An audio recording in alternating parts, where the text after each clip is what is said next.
PT Astra Tol Cipali melakukan simulasi peniadaan transaksi di gerbang Palimanan Kabupaten Cirebon. Pembayaran akan dilakukan di pintu keluar tol masing-masing. Simulasi masa uji coba ini dilakukan selama 3 hari untuk mengantisipasi kemacetan di pintu tol saat perjalanan mudik dan arus balik nanti.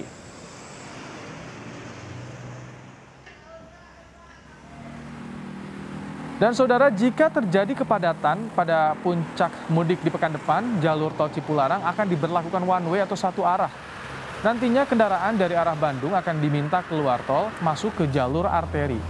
Kebijakan ini diterapkan untuk mengurangi kepadatan lalu lintas di tol Cipularang saat puncak arus mudik. Dilaksanakan one way nanti tanggal 28 atau 27 sore ke arah timur. Kendaraan yang dari arah timur ke barat akan kita alihkan ke jalur arteri, ya. Sementara yang dari Bandung itu tolnya masuk biasa, nanti di kilometer di Purwakarta atau apa akan kita alihkan ke jalur arteri seperti jalur biasa. Izin melaporkan kepada masyarakat pengecekan jalur arteri dan jalan tol kemarin sudah kami laksanakan. Alhamdulillah jalannya bagus sekali.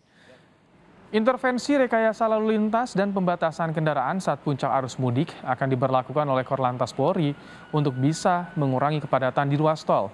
Sejumlah skenario sudah disiapkan, diantaranya one way, ganjil genap, serta pembatasan truk bersumbu roda 3.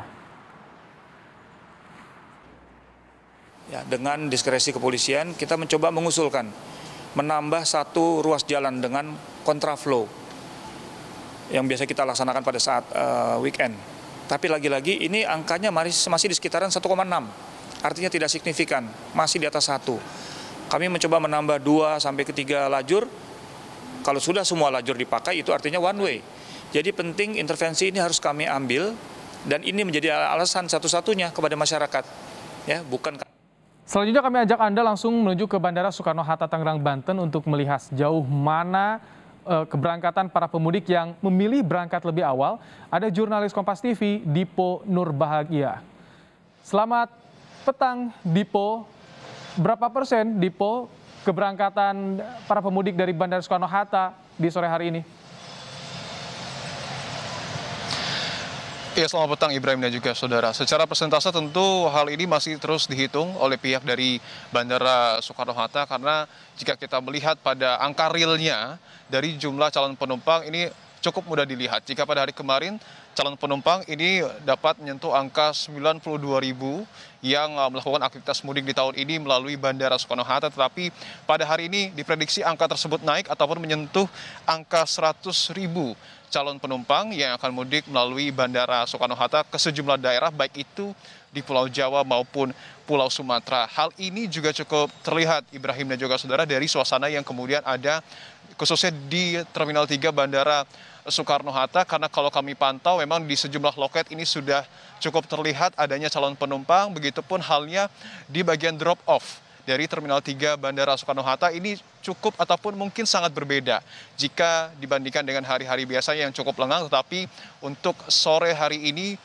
lumayan ataupun cukup ramai begitu mobil-mobil yang kemudian menurunkan calon penumpang di Terminal 3 Bandara Soekarno-Hatta. Tidak hanya kalau kita lihat dari kenaikan perharinya, Ibrahim dan juga saudara, tetapi kalau kita dasari pada statement yang kemudian disampaikan oleh pihak Angkasa Pura II, bahkan jika dibandingkan dengan tahun 2019 ataupun masa sebelum pandemi, nampaknya jumlah penumpang ataupun jumlah calon penumpang di arus mudik tahun ini akan menyerupai jumlah total calon penumpang di mudik tahun 2019 ataupun tepatnya kurang lebih 87% dari total pemudik di tahun 2019 ini nampaknya akan dikalkulasi terjadi di tahun ini begitu. Artinya memang diprediksi akan ada kurang lebih 2,29 juta calon penumpang yang akan menggunakan moda transportasi pesawat dari Bandara Soekarno-Hatta. Tentu ada sejumlah hal, Ibrahim dan juga saudara, yang akan disiapkan khususnya oleh pihak Angkasa Pura II guna mengantisipasi lonjakan calon penumpang di Bandara Soekarno-Hatta khususnya di Terminal 3. Seperti misalnya adalah Angkasa Pura II juga sudah memulai periode angkutan lebaran lebih awal, yakni pada hari ini ataupun tanggal 22 April 2022 atau lebih cepat 3 hari jika dilihat dari periode angkutan lebaran secara nasional yang sejatinya baru akan dimulai pada tanggal 25 April 2022. Tidak hanya itu, Ibrahim, tentu juga akan ada sejumlah skenario yang akan diberlakukan pihak pengelola bandara jika betul-betul nantinya ada lonjakan calon penumpang yang mengakses pesawat dari Bandara Soekarno-Hatta untuk melakukan aktivitas mudik.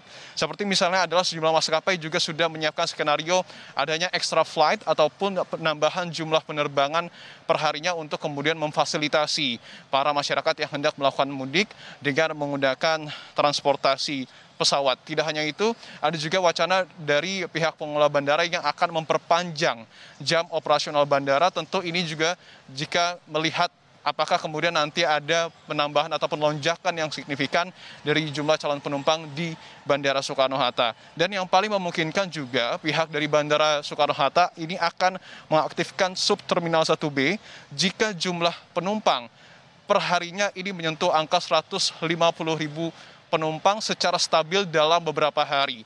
Artinya jika jumlah calon penumpang ini terjadi dalam beberapa hari dengan jumlah 150.000, pihak Bandara Soekarno-Hatta ini akan mengaktifkan subterminal 1B. Kita juga harus memahami himbauan dari pemerintah untuk kemudian melakukan aktivitas mudik lebih awal, begitu untuk kemudian mengantisipasi adanya keramaian ataupun tumpukan dari calon penumpang khususnya yang menggunakan moda transportasi pesawat di Bandara Soekarno-Hatta, Ibrahim.